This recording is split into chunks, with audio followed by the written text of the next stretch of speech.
You will view scenes from the movie Full Metal Jacket, along with information about how the actors in the movie came to play their roles in the movie. Some very popular actors either turned down a role offered to them or had prior commitments. The narrator states that genuine military property was used for realism, like MREs in the eating scenes, and even decommissioned army tanks were used in some places in the movie. Some additional information on the technology used to shoot certain scenes is discussed. As I watched the movie scenes in this video, I could recall how I felt when I watched the movie the first time. Full Metal Jacket is one of my all-time favorite movies. Please watch this informative video.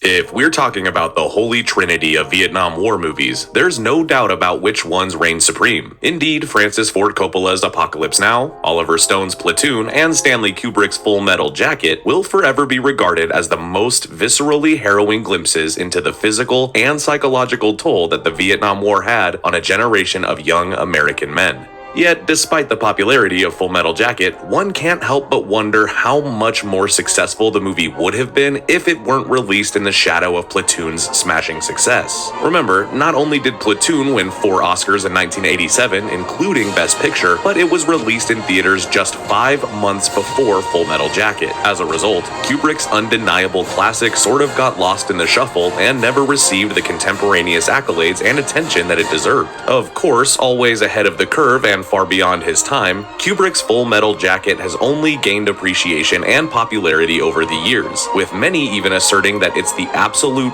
best Vietnam War movie of all time. The truth is, Kubrick began working on Full Metal Jacket long before Platoon was in production, and has more in common with Apocalypse Now than Oliver Stone's Oscar-winning classic. We'll explain exactly how in this video, along with the film's development, casting process, principal photography, on-set anecdotes, injuries and accidents, and of course, Kubrick's painstaking process that arguably made him the greatest living filmmaker of his time. Never mind the common courtesy of a reach-around, motherfuckers, we're about to find out what the happened to Full Metal Jacket. Following the success of Apocalypse Now in 1979, Kubrick contacted Vietnam War correspondent Michael Herr to work on a project together. As you may recall, Herr wrote the voiceover narration for Apocalypse Now. Upon meeting Kubrick in early 1980, the director expressed interest in collaborating on a story about the Holocaust. However, Kubrick quickly dismissed the idea and opted to make a movie about the Vietnam War instead. Rather than adapting Herr's memoir Dispatches, which chronicled his time covering the Vietnam War as a military reporter, Kubrick suggested using Gustav Hasford's 1979 novel, The Short Timers, as a blueprint for their screenplay.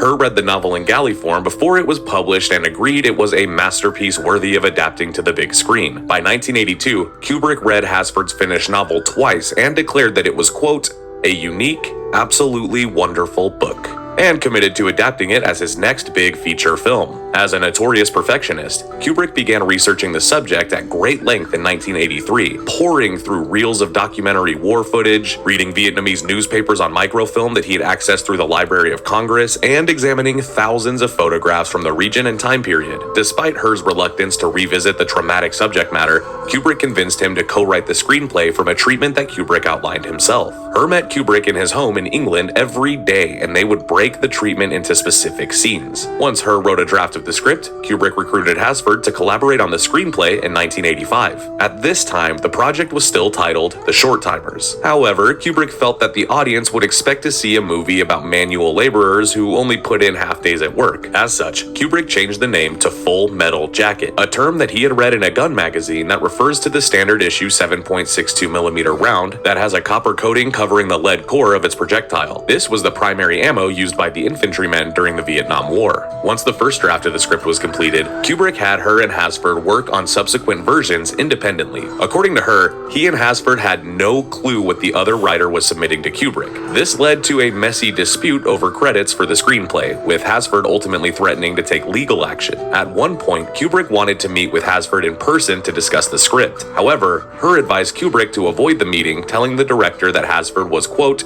a scary man and a big, haunted Marine.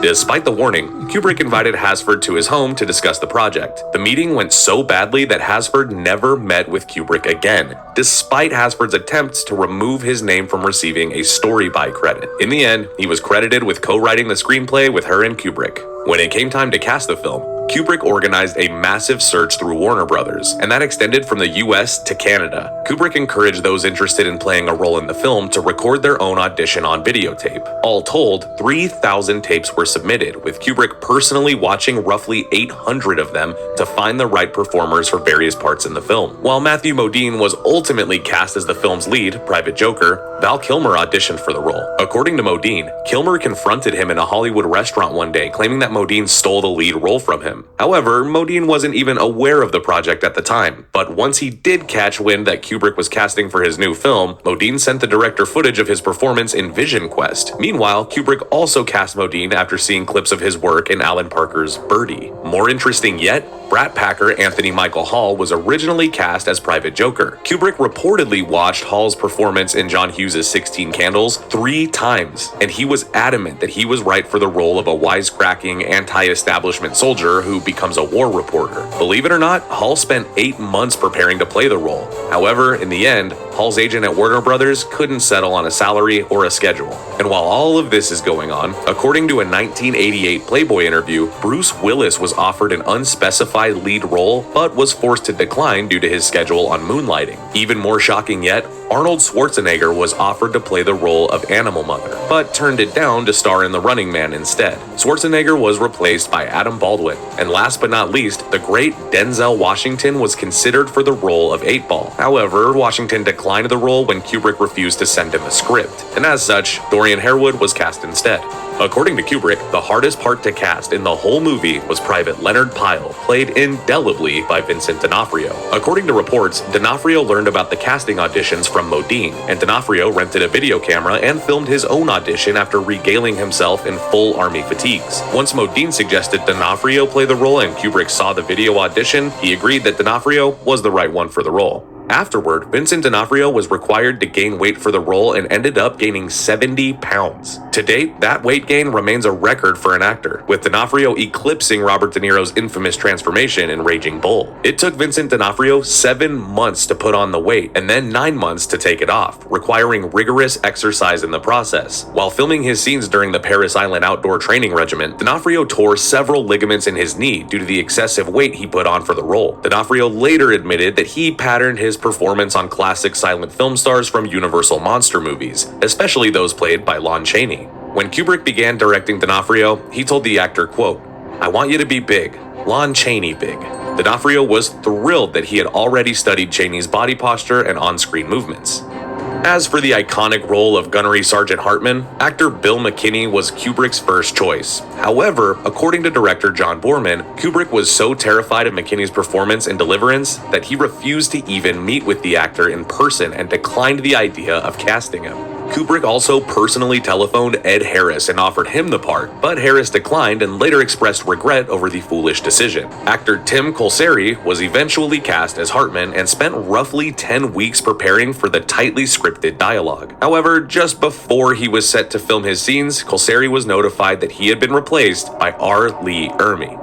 A former U.S. Marine drill instructor in real life, Ermey was initially hired as a technical consultant for Full Metal Jacket, but once Kubrick saw Ermey recite dialogue in a video audition, he immediately felt that he was right for the role of Sergeant Hartman. With Ermey also lobbying for the role, Colseri was replaced and given a much smaller role as the helicopter door gunner who is seen blasting innocent civilians in the second half of the film. Kubrick was so impressed by Ermey's commanding screen presence and colorful language that he encouraged the actor to improvise on set, something that is virtually taboo for a Kubrick film. However, while some have suggested that Ermey ad-libbed all of his lines of dialogue, that is a bit of a misconception. Ermey would improvise certain lines during a 1-week rehearsal period and work closely with Kubrick to rework the script to incorporate his ideas. While Kubrick is infamous for filming a large number of takes for any given shot, he was so enamored with Ermey's on-screen command that his scenes required as few as 2 or 3 takes apiece. According to Ermey, the longest scene he filmed was the jelly donut sequence, which he claimed took 37 takes to get right. Speaking of filming, principal photography on Full Metal Jacket officially started on August 27, 1985, and ended on August 1, 1986, making a nearly 1-year shoot. The production lasted so long that Modine and his wife conceived of, delivered, and celebrated their child's first birthday before filming wrapped. Despite the authenticity of Vietnam sequences in the second half of the film, Full Metal Jacket was shot entirely in England and mostly on a soundstage. In addition to several real locations, most of the action was filmed at Pinewood Studios and Bassingbourn Barracks. The Vietnam scenes were filmed first. The shot of a local prostitute approaching the Marines on a street in Da Nang was the first thing filmed for the movie. The opening shot of the film, in which the Marines have their heads shaved, was the final shot filmed for the movie. The cast also had to have their heads shaved every day to maintain the continuity. Although the film was essentially shot in reverse order, we'll go through the movie chronologically to keep things as clear as possible. For instance, during the opening Parris Island training regiment, Ermey helped supervise the recreation of the interior set based on his experience in the Marines. Meanwhile, Kubrick and his cinematographer Douglas Milsom, the focus puller for Kubrick's longtime DP John Alcott, employed a special camera lens during the training sequence inside the barracks that kept every character in focus simultaneously. The idea was to visually represent the feeling that everyone was in the same boat and no one character was more important than the other,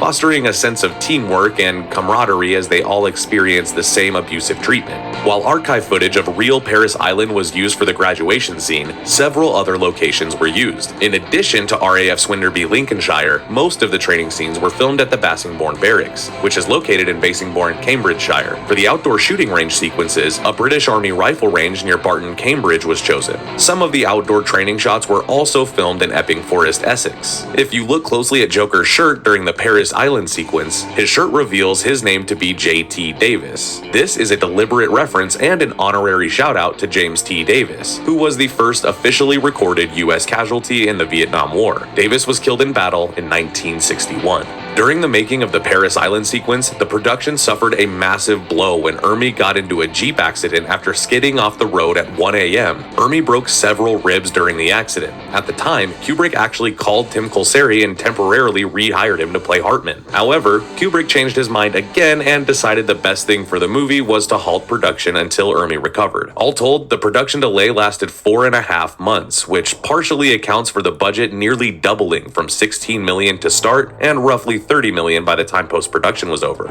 If you look closely, Hartman does not move his left arm in certain scenes, likely due to the fact that he hadn't fully recovered by the time filming recommenced. Somehow, it only adds to the rigidity of the character and makes him more physically imposing. To wit, Kubrick deliberately kept Ermey isolated from the rest of the cast and forbade him from bonding with any of them in order to keep the soldiers afraid of him with natural on-screen reactions. Part of the movie's realism also derives from the fact that the cast was put through authentic Marine Corps boot camp conditions, replete with Ermey barking orders at the actors for 10 hours a day. During the basic training sequence, the scene in which Joker and Cowboy mopped the bathroom floor took 62 takes to complete. By contrast, Private Pyle's graphically visceral suicide took only 5 takes to get right. Although the Parris Island portion had its fair share of mishaps and setbacks, filming the Vietnam scenes proved much more problematic. After studying photos of the Vietnamese city of Hue, Kubrick opted to recreate the city by filming at Beckton Gas Works in London's East End, an abandoned gas line factory that had been shut down and scheduled for demolition. To build a bombed-out city, Kubrick had buildings detonated and wrecking balls to destroy certain buildings in the area. According to Modine, filming at Beckton Gas Works was extremely difficult due to the toxic environment, which included asbestos contamination and hundreds of other harmful chemicals. At one point, Modine also fought with Kubrick over leaving the set to accompany his wife, who was giving birth at the time and scheduled to have a C-section. Kubrick was adamant that Modine did not need to be present for the birth of his child and insisted that the actor remain on set for the duration. Modine ultimately left anyway to be by his wife's side and welcome their newborn baby, but only after threatening to cut his hand to be sent to the hospital. To make matters even worse, Modine's most difficult scene in the film comes when he kills the underage female sniper at the end of the movie. The sniper death scene was also filmed at Beckton Gas Works. Additional scenes set in Vietnam were filmed at the Millennium Mills and the Norfolk Broads. Modine was also encouraged by Kubrick to keep a journal while making the movie and chronicled his experience on the set. The diary was adapted into Modine's 2005 memoir, Full Metal Jacket Diary, and was turned into an interactive app in 2013. Before delving into the Vietnam scenes, it's worth noting that D.P. Douglas Milsom utilized a camera with a shutter that was out of sync as a way to recreate the chaotic realism on the battlefield. The effect was subsequently used by Oscar winner Janusz Kaminski in Saving Private Ryan.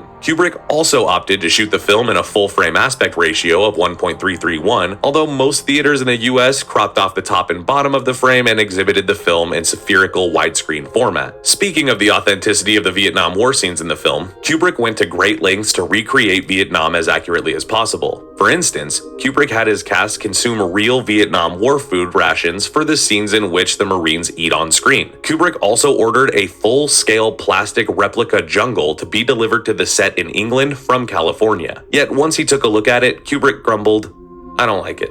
Get rid of it." The fastidious filmmaker proceeded to order 200 real palm trees from Spain and roughly 100,000 plastic exotic plants from Hong Kong. During Cowboy's death scene, a smoky edifice can be seen in the background, which bears an eerie resemblance to the black alien monolith featured in Kubrick's sci-fi masterpiece, 2001: A Space Odyssey. Despite being a notorious control freak who obsessed over the minute details in every frame of his movies, Kubrick claimed the presence of the monolith in Full Metal Jacket was, quote, an extraordinary accident that he only noticed while watching dailies. The scene in which the Marines slowly advance in their attempt to rescue 8-Ball from sniper fire took more than 4 weeks to complete. Harewood, who plays 8-Ball, described the painstaking experience as, quote, lying on the ground for a whole month.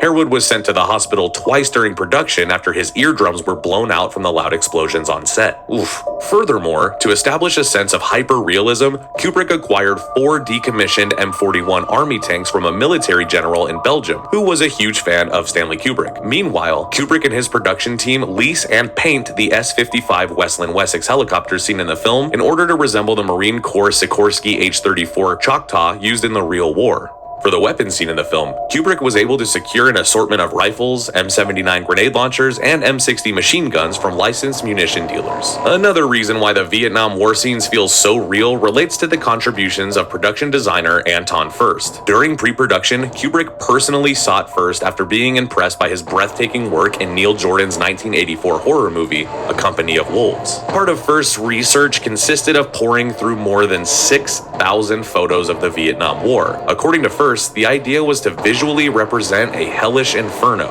stating, quote, "We didn't want blue skies. If the sun came out, Kubrick didn't shoot. When the squad went into the burned out city of Quai, we had every building on fire. Paris Island was supposed to train them for their tour of Vietnam, so we contrasted the unbelievable cleanliness of the boot camp with the incredible filth of the actual war. The point was that they came up against something they could never have trained for." Now, one thing that fans of the film may not know is that famed film composer Hans Zimmer actually wrote an unused score for Full Metal Jacket. Instead, Kubrick opted to use the score arranged by his daughter, Vivian Kubrick, who composed the music under the alias Abigail Mead. According to an interview with Keyboard Magazine in 1988, Vivian primarily used a Series 3 edition of the Fairlight CMI synthesizer and a synclavier. Also, Vivian makes a cameo appearance in the movie as the female photographer seen during the mass grave sequence that Joker and Rafterman encounter. Kubrick himself also makes a brief vocal cameo in the movie when Cowboy radios to his superior, Hotel. The voice heard speaking back to Cowboy is none other than Stanley Kubrick. Hotel 1. Of course, it's always fascinating to learn what scenes were left on the cutting room floor of any movie, especially one directed by Stanley Kubrick. In the case of Full Metal Jacket, one of the most infamous deleted scenes involved the Marines playing soccer during their downtime in Vietnam. The scene had to be removed because one close shot revealed that the team was not kicking a soccer ball, but a human head taken from one of their enemies. Speaking of decapitated heads, another scene featured in the original script took place directly after Joker kills the female sniper. After Joker shoots the girl, Animal Mother chops her head off with his machete and tosses it out the window. The beheaded prop was kept for years and discovered by journalist John Ronson in the 2008 TV movie Stanley Kubrick's Boxes. Speaking of the Vietnamese prostitute, although Joker states that she is praying, she's actually repeating the phrase, "So much pain, let me drink, kill me," in French Vietnamese. Jeez. As for Joker's ultimate fate in the film, it may shock fans to know that he originally was supposed to die in Vietnam. According to Modine in a 2017 interview on the Preston and Steve show, Kubrick continually asked him what he thought about Joker dying in the movie. While Kubrick had already discarded a flashback depicting Joker's funeral, he felt the character should die in battle. Modine adamantly disagreed, and when Kubrick asked for him to explain why, Modine told him that Joker had already seen his friend and drill instructor brutally killed in basic training, and then witnessed Cowboy die in his arms and was forced to pull the trigger on a teenage girl. In Modine's eyes, it was paramount for Joker to survive because living with those experiences would be much worse than dying, telling Kubrick, quote, "That's the real horror of war." Kubrick responded by saying, "That's the end of the movie." However, if Joker did die in the movie, here's how it would have gone down. According to Modine, the final shot of the movie in which the Marines marched together while singing the theme to Mickey Mouse would have continued. The shot would have extended to depict a flashback of Joker as a 5-year-old boy playing with a toy rifle. Joker's voice would be heard saying, quote, "Your feet tell your head to pick your body up and to run from these things that pursue you." Just as Joker pretends to die as a boy playing with his rifle, he shot for real during an ambush while marching with his platoon in Vietnam. Whether Modine convinced Kubrick to drop the scene, it was ultimately dismissed from the final cut. And by the way, instead of the Mickey Mouse theme, the music for Woody Woodpecker was originally planned to be used for the final platoon march. However, Kubrick was unable to obtain the rights to the song and replaced it with Mickey Mouse. Without dwelling on the obvious post-release legacy of the film, that's basically the crux of what the happened to Full Metal Jacket. The film took roughly 1 year to film, with Kubrick's meticulous attention to detail informing the entire production. The movie overcame numerous on-set mishaps and unforeseen accidents that led to costly schedule delays that ballooned the budget to nearly double. And yet, looking back, none of the production drama had any significant bearing on the final result. Full Metal Jacket remains one of the all-time best Vietnam War movies that deserves a rightful rank alongside Apocalypse Now and Platoon.